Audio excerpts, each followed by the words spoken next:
Hello, welcome back to Chapter Day. Happy Sabbath. We have made it safely through another week, and I pray that you receive the blessings that you ask God for.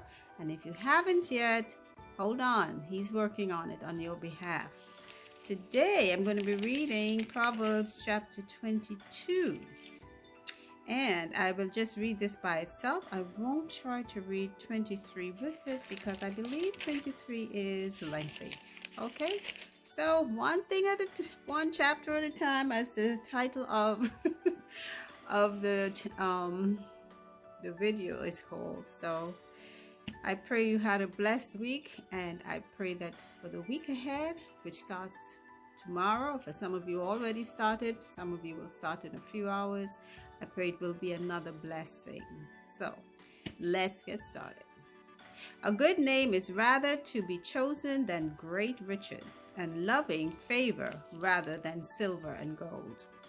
The rich and poor meet together. The Lord is the maker of them all. You know, just this morning, my daughter and I were having a discussion as to how segregation along lines of race or any economic or ethnic or national or whatever level that we have found on the face of this earth to separate ourselves, how in heaven's name where did it originate? And I remember reading in Bible times with Miriam and Moses, and I believe it went way before that, because the devil is busy, and anything he can get to disrupt God's creation and to create havoc in it, he will. So I think even from Cain and Abel, I'm thinking there were other things besides just Cain being jealous of his brother because God seemed to favor him more. That, I'm sure, was a major part. There may have been other things, because the devil is always working up here. This is where he gets us. So that's why they say here, a good name is rather to be chosen than great riches, and favor than silver or gold. The rich and poor meet together. The Lord is maker of them all. The rich and the poor. Who came here otherwise than God has orchestrated? I don't know. I don't think there's anyone who can say so. But we find all sorts of reasons to differentiate ourselves and separate ourselves based on those differences. Foolishness. Verse 3. A prudent man foreseeth the evil and hideth himself, but the simple pass on and are punished. By humility and the fear of the Lord are riches and honor and life. Thorns and snares are in the way of the froward. He that doth keep his soul shall be far from them.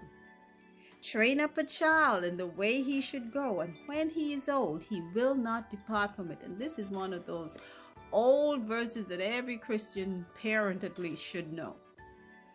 Verse 7, the rich ruleth over the poor, and the borrower is servant to the lender. And I've heard this many times. The borrower is servant to the lender, because when you work, guess who you're giving your money to? The person you borrowed from. And I know in our economy sometimes it's difficult not to get yourself into that system, but God help us. Okay, verse 8.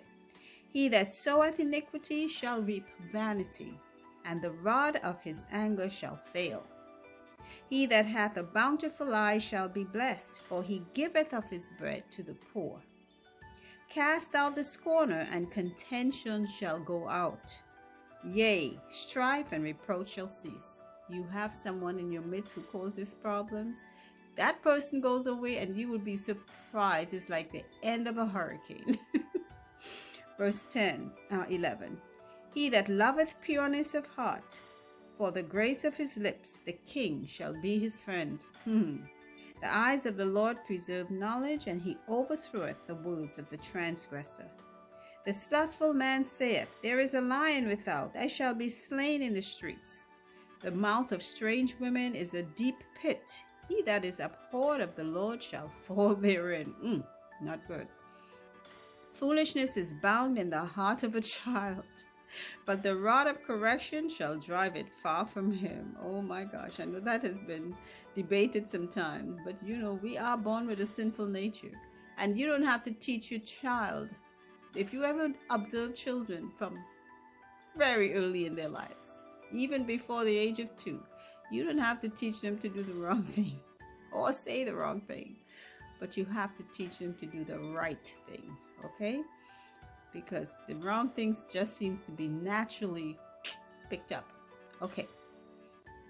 Verse 16. He that oppresseth the poor to increase his riches, and he that giveth to the rich shall surely come to want. Bow down thine ear and hear the words of the wise, and apply thine heart unto my knowledge. For it is a pleasant thing if thou keep them within thee. They shall withal be fitted in thy lips. That thy trust may be in the Lord, I have made known to thee this day, even to thee. Have not I written to thee excellent things in counsels and knowledge, that I might make thee know the certainty of the words of truth, that thou mightest answer the words of truth to them that send unto thee? Rob not the poor, because he is poor, neither oppress the afflicted in the gate. For the Lord will plead their cause, and spoil the soul of those that spoiled them. Mercy. Make no friendship with an angry man, and with a furious man thou shalt not go, lest thou learn his ways, and get a snare to thy soul. Be not thou one of them that strike hands, or of them that are sureties for debts. And they keep saying this. This has been repeated maybe through all the Proverbs we've read so far. Don't go sign on people's loans. I know sometimes in families we say, yeah, we'll do that because it's family. Mercy. Okay. Let's see. Verse 27. If thou hast nothing to pay, why should he take away thy bed from under thee? Okay? And that's the person who is in debt. Remove not the ancient landmark which thy fathers have set. Seest thou a man diligent in his business? He shall stand before kings. He shall not stand before mean men. Words of wisdom again and again and again. And you know what? I just got a hankering. I'm going to go on to Proverbs 23. When thou sittest to eat with a ruler, consider diligently what is before thee, and put a knife to thy throat if thou be a man given to appetite. That means control your greed. Don't eat before you are supposed to, and don't eat more than you're supposed to. Be not desirous of his dainties, for they are deceitful meat. Labor not to be rich, cease from thine own wisdom. Yikes. And we have so much of that wisdom going around. We even be putting it onto machines called AI now, and have them telling you everything you ask a question about. Mercy. Wilt thou set thine eyes upon that which is not? For riches certainly make themselves wings. They fly away as an eagle toward heaven. Eat thou not the bread of him that hath an evil eye, neither desire thou his dainty meats. For as he thinketh in his heart, so is he. That's what the Bible says. As a man, meaning a person, thinks in their heart. The things you ponder in your heart, it makes you that person. Okay, you think about it enough, guess what? It becomes your actions. But his heart is not with thee. The morsel which thou hast eaten shalt thou vomit up, and lose thy sweet words. Oh my gosh. Speak not in the ears of a fool, for he will despise the wisdom of thy words. Mercy. Remove not the old landmark, and enter not into the fields of the fatherless. And landmarks are something that people set to a portion of their property lines. Okay, don't move your neighbor's landmark. For their Redeemer is mighty, he shall plead their cause with thee. Apply thine heart unto instruction, and thine ears to the words of knowledge. Withhold not correction from a child. Here we go again. For if thou beatest him with the rod, he shall not die. Mercy. Let's try the rod after we try reasoning, okay? Verse 14. Thou shalt beat him with the rod, and shalt deliver his soul from hell.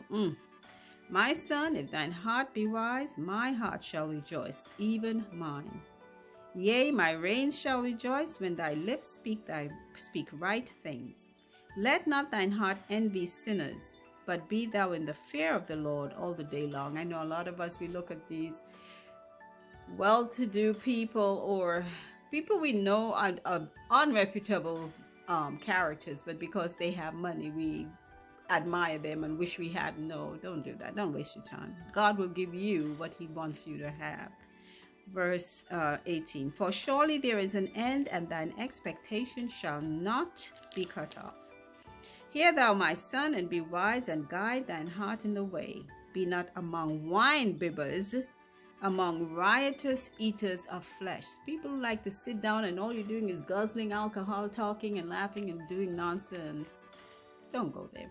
Satan is in the midst, dancing around.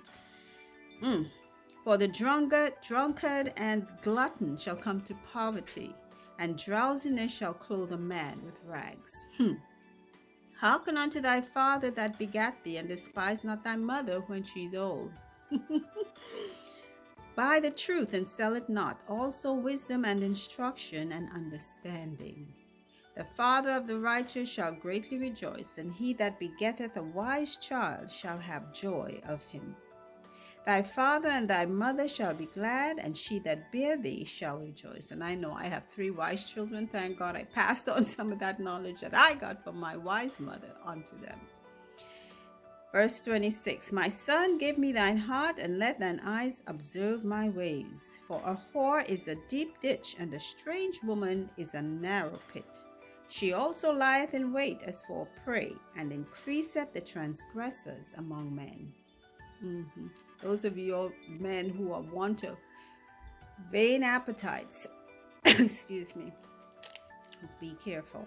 Verse 29, who hath woe? Who hath sorrow? Who hath contentions? Who hath babbling? Who hath wounds without cause? Who hath redness of eyes? Know where they're going?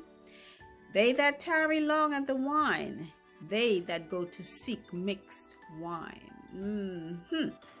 Look not thou upon the wine when it is red, when it giveth his color in the cup, when it moveth itself aright. And we know what happens when wine starts to ferment and bubble up, move itself, At the last it biteth like a serpent, and stingeth like an adder. Thine eye shall behold strange women, and thine heart shall utter perverse things. And Solomon, I'm sure, knew this very well. Verse 34, yea, thou shalt be as he that lieth down in the midst of the sea, or as he that lieth upon the top of a mast. They have stricken me, shalt thou say, and I was not sick. They have beaten me, and I felt it not. When shall I awake? I will yet seek it again. That's why they say he that goes after wine and alcohol is not wise. And I know in our society and times before, it has been seen as one of those privileged things to do with the rich and the famous and all that nonsense. Satan loves to advertise his things as gold, when in fact they are nothing but coals. Okay, and that's the end of our reading for today, Proverbs 22 and 23. Thank you all again for listening. And until our next reading, remember, faith comes when we hear God's word. Take care. Bye.